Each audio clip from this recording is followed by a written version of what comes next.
Now that I finally got all the pieces, it's time to start putting it back together. I had to go get some new O-rings for the transmission lines that will plug into these holes right here.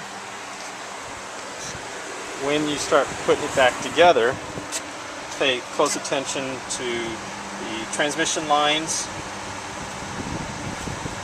and lining up the radiator into the correct holes located down at the bottom of the A-frame. Okay, let's get started. Failed to note that on the bottom of the existing radiator are these rubber grommets that will need to be fitted onto the bottom of the new radiator. Well, here's what we've got so far. We've got the radiator set in place. We've got the bottom half of the shroud set in place. We have both transmission lines installed using new O-rings. We've got the air conditioner cooler radiator repositioned in the front. Remember, there are two 10mm bolts down at the bottom, one on each side, and the top just clips into place. Be very careful when you're installing either one of these radiators, the front or the rear, that you do not bend the fins. The more fins that are bent, the less airflow there will be that can pass through. The next step is to start hooking up the hoses, the bottom hose, and we'll wait on the top hose until after we get the radiator window washer bottle installed. Once you have the radiator and the cooler all secure and the bottom shroud, the next step is to reinstall the radiator overflow combination fan shroud and window washer unit. You just got to kind of wiggle it in, and remember there's some two 10mm bolts that hold it in place up on the top, and you can get to it using a 6-inch. Once you have the overflow radiator fan shroud securely in place with the two 10mm bolts, the next step is to reconnect these three plugs, and hopefully you marked them or you know where they belong. And this one, it has two windshield washer pumps, one for the front, one for the rear. So what I did was I looped a hose from one of the pump to the second pump, so I'll just disconnect those and reposition them the way they're supposed to be. Okay, we're coming down to the end. What we've done is we've installed the 8 bolts, one in the front, 2 in the back, 2 right there, 3 on the other side. Attached all those. Attached the connections for the window washer and the water temperature sensor. Started to install the air dams in the front and reinstalled the radiator bolts into the crossbar. All that's left is to reinstall the upper radiator hose, attach the overflow hose, and start filling it up with water, and finally reconnect the battery cable. As you start to put it back together and add antifreeze, either by the 50-50 premix or by the full strength, and mix it yourself. The full strength is more cost effective. You just have to remember to mix it 50-50 with water.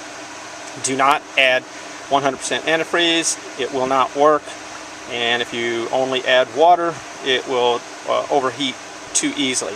So be sure and fill it up 50-50 with antifreeze. Also, once you've started it, you're going to have to check your transmission fluid, because there will be the fluid that was left in the transmission cooler on the side of the radiator, which could be as much as a quart. So let your engine get up to operating temperature and be sure and check your transmission fluid. On this particular model, it has a purge valve on it. Once you start the engine and you see that you've got air bubbles coming up out of the radiator, you can go ahead and seal up the system and then take this plug out. It allows the air bubbles to escape making less of a mess. Once you've got the system purged, do it 3 times. Do it the first time that you initially refill it, drive it, let it get up to operating temperature. Be sure and put your dash temperature all the way to hot, because there is a bypass for the water heater that's back over there that could end up with air in the lines as well.